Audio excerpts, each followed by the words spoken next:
Darling, you know that I want things to go our way. I'll try to reach you to lean every single day. I wanna be somebody that you wanna love. Don't wanna reach far, another wanna color your world.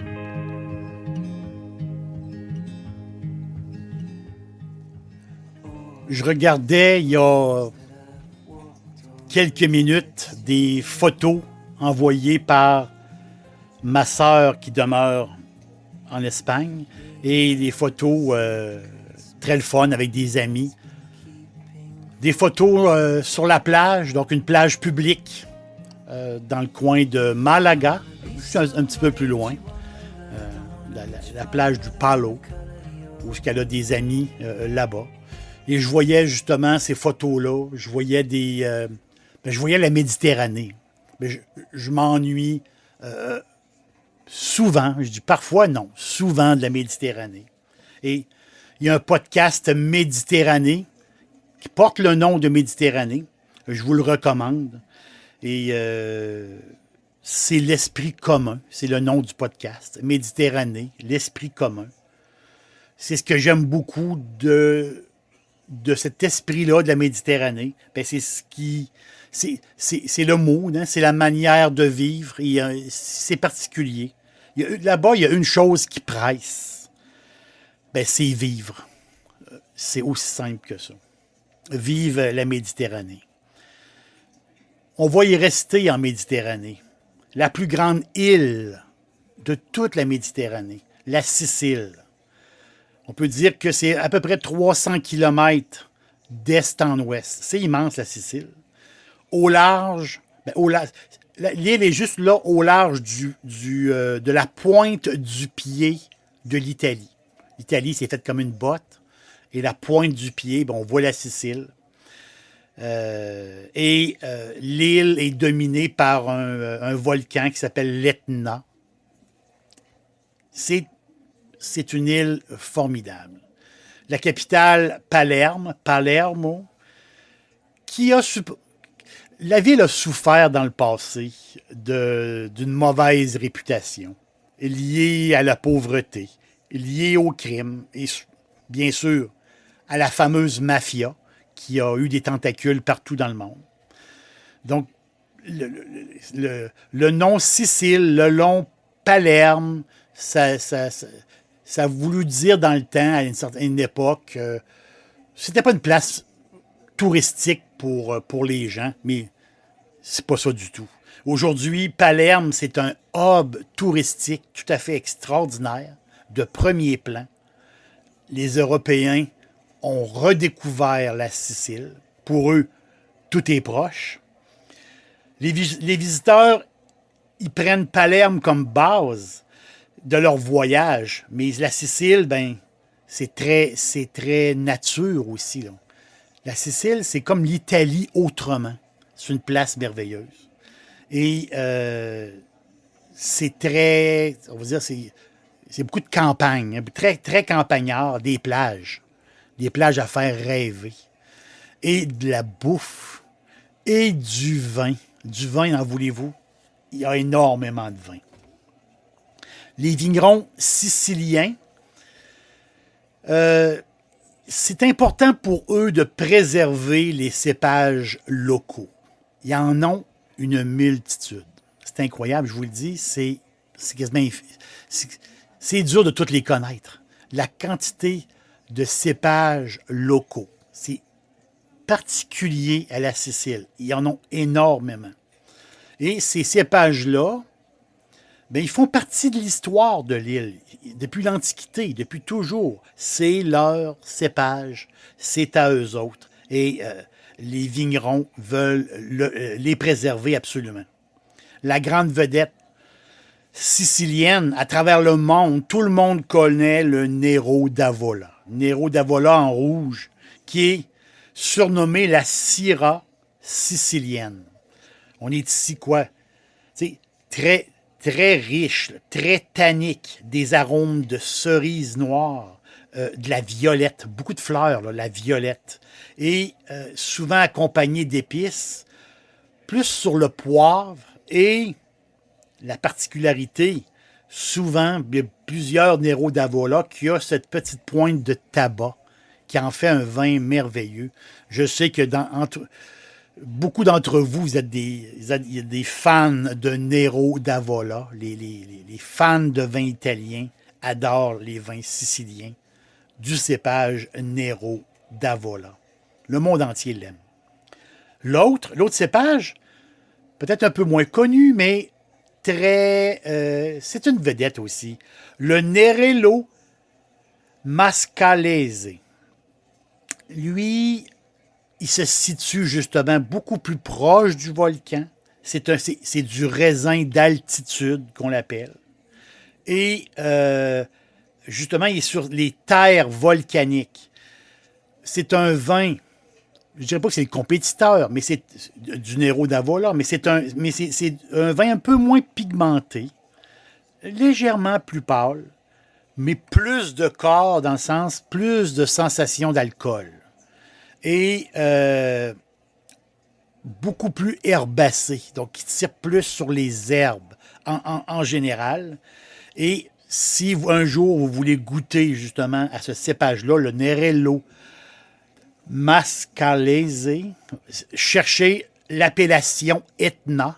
Donc, c'est une appellation officielle italienne. Etna, le nom du volcan. Donc, si vous fouillez dans l'appellation Etna, vous allez tomber sur ce cépage-là qui fait vraiment quelque chose de formidable. Mais ce qui me surprend toujours, moi qui fouine un peu sur les vins siciliens, c'est de savoir que l'île produit beaucoup plus de blanc que de rouge. C'est 75% en blanc. Ça m'a toujours surpris que la Sicile est un gros producteur de blanc. Et il y a une multitude, justement, des cépages en blanc aussi. Il y en a plein, hein? Plein. Puis les cépages autochtones, il y en a plein. Des noms poétiques, là. Le fameux Inzolia, qui est un cépage assez rare, qui est très recherché. Paraît-il, j'ai jamais goûté, mais paraît-il, c'est le Inzolia qui est vraiment sur l'amande. Donc, des blancs très amandes, très noirs, très amandes. Il paraît que c'est tout à fait formidable. Mais les productions sont très petites. Dans certains cépages, c'est normal, que sont plus rares. Mais des fois, ça vaut la peine de fouiller puis d'essayer, justement, de certains cépages siciliens. Le fameux Catarato.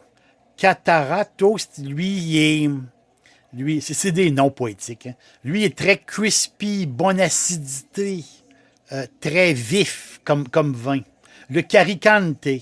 Caricante, lui, il y a des reflets. C'est un vin avec des reflets verts dedans. Là, on est vraiment dans le... Vous savez, ces vins blancs là, avec le côté pamplemousse. Là. On les connaît, ces vins-là. Mais lui, Caricante, on est dans le pamplemousse, très minéral, la pomme verte. C'est du Caricante. Il y a la Hacienda Agricola de Francesco Tornatore. Donc, la Hacienda Agricola, donc ça veut dire l'exploitation agricole. Retenez le nom. Francesco Tornatore. Tornatore. Francesco Tornatore. Qui fait un Caricante vraiment le fun. Pas dispendieux du tout. Très, très bas en sucre. Justement, sous l'appellation Etna. Etna. Donc, maudit, c'est bon. Maudit que c'est vraiment, vraiment, vraiment bon. Donc, il y a plein de découvertes à faire en Sicile. C'est ça qui est vraiment le fun. C'est ça qui est le fun. Il y a plein de découvertes. Mon chouchou sicilien, ben, c'est le griot. Le fameux griot. Moi, je dis griot, mais c'est pas comme ça, faut le dire. C'est le grillo. Grillo. Le grillo. Son ADN, ce cépage-là, son ADN, a démontré qu'il était né d'un croisement entre le Catarato et le Muscat. Lui, là, il ramasse le meilleur des deux. Les fameux muscats, les vins de muscat comme on connaît, très parfumés. C'est pas tout le monde qui aime le muscat. Pas beaucoup. C'est pas tout le monde qui aime le muscat. Mais là, ici, on a un croisement entre les deux, entre le Catarato et le Muscat. Le Griot, ou le Grillo, a été vinifié depuis toujours pour faire le fameux vin de Marsala. On a entendu beaucoup parler de ça, les vins de Marsala. Marsala, ce qui est, qui tire, le nom, c'est le nom d'une ville, hein, c'est la ville de Marsala en Sicile. Superbe ville de Marsala. Et un jour, c'est une idée comme ça qui me passe par la tête. On va jaser, on va faire un podcast sur les vins de Marsala, justement. Et c'est aux alentours des années 1760, à peu près, un gars qui était pris dans la mer était très, très agitée. C'est un marchand anglais. Ça, c'est l'histoire. Mais je vais vous raconter l'histoire plus en détail un jour. Donc, c'est un marchand qui a arrêté, justement. La mer était trop mauvaise. Et le gars, il est arrêté en 1770, exactement, au port de Marsala, qu'il ne connaissait pas. Il passait par là pour aller dans une autre place en Méditerranée. Et c'est là qu'il a découvert, justement, la production des vins fortifiés. Parce que les vins Marsala, c'est des vins fortifiés, un peu comme les vins portugais ou espagnols. Le jus lui rappelait ce que les RS, les Porto ou les Sherry, vous voyez, ces vins fortifiés. On peut leur donner plusieurs noms aussi. Mais le Marsala, aujourd'hui, est très utilisé en cuisine. On parle de l'escalope de veau. L'escalope de veau, Marsala, pour aromatiser justement des légumes comme les carottes. Certains légumes racines peuvent être aromatisés au Marsala. Et on peut en mettre partout du Marsala. Mais le fameux tiramisu, donc imaginez un dessert au café, cacao, les œufs, la mascarpone et le Marsala qui fait un tiramisu complètement fou. Et ce vin-là, c'est un vin millénaire, le Marsala. Et pour faire ce vin-là, c'est pour la grande majorité, ils utilisaient le cépage Grillo ou Griot. Mais on va revenir à la base du raisin Grillo. Petit à petit, il a été vinifié autrement. Mais c'est ça qui est le fun. C'est ça qui est fantastique. Et aujourd'hui, ça nous donne des super blancs. Donc, à place des faire, là, c'est vraiment vinifié comme des blancs classiques, si je peux dire. Donc, les producteurs siciliens sont parvenus à produire des vins ensoleillés de type, puis j'aime beaucoup, de type tropical. Ce que je veux dire par là, des blancs avec le côté, vous savez, le côté surtout carambole, kiwi, des blancs, surtout le mot à retenir, l'ananas, le fruit de l'ananas. Donc les fruits tropicaux dans ces vins-là. De Griot, c'est un blanc sicilien exotique. Je le vois comme ça. Couleur jaune soleil. Un beau jaune soleil brillant.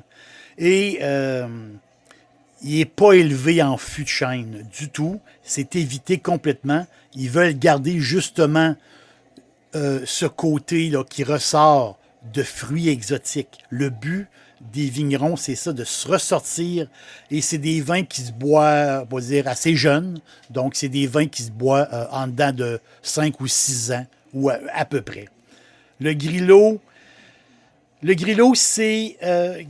il plaît énormément à mon amoureuse. Et c'est mon amoureuse qui vous fait une recommandation aujourd'hui. Donc, de la maison Cusumano. Il y en a plusieurs griots disponibles ici en Amérique, là, de notre côté, parce que les produits, des fois, il y a tellement de cépages en Sicile, il y a tellement, des fois, ils hésitent un peu à avoir des stocks. Mais quand même, il y a une maison qui a réussi à faire beaucoup de business de ce côté ici de l'Atlantique. C'est la maison Cusumano. Cusumano. Le nom du vin, Chamaris. Chamaris. Chamaris. Le 2017, 2018, 2019 ont eu 93 points chez James Suckling, qui est quand même particulier pour un vin peu dispendieux, vraiment. Le Chamaris, vous allez l'aimer beaucoup. Le côté, justement, ici, le côté tropical, le côté exotique, le côté ananas, litchi. Il y a un côté vraiment très, très plaisant. Et c'est une recommandation de mon amoureuse à vous. Et je suis le messager. J'en suis convaincu que vous allez l'adorer. Un jour, on va se parler de vin de Marsala. Un jour, on va reparler, c'est sûr, de la Sicile. Il y a beaucoup de choses à découvrir là-bas. Et tous ces cépages-là, souvent qu'on entend très, très peu parler, mais il y a des choses formidables. On tombe sur des vins formidables. Et ça va me faire plaisir de vous jaser. Merci d'être là, tout simplement. Merci d'être toujours là.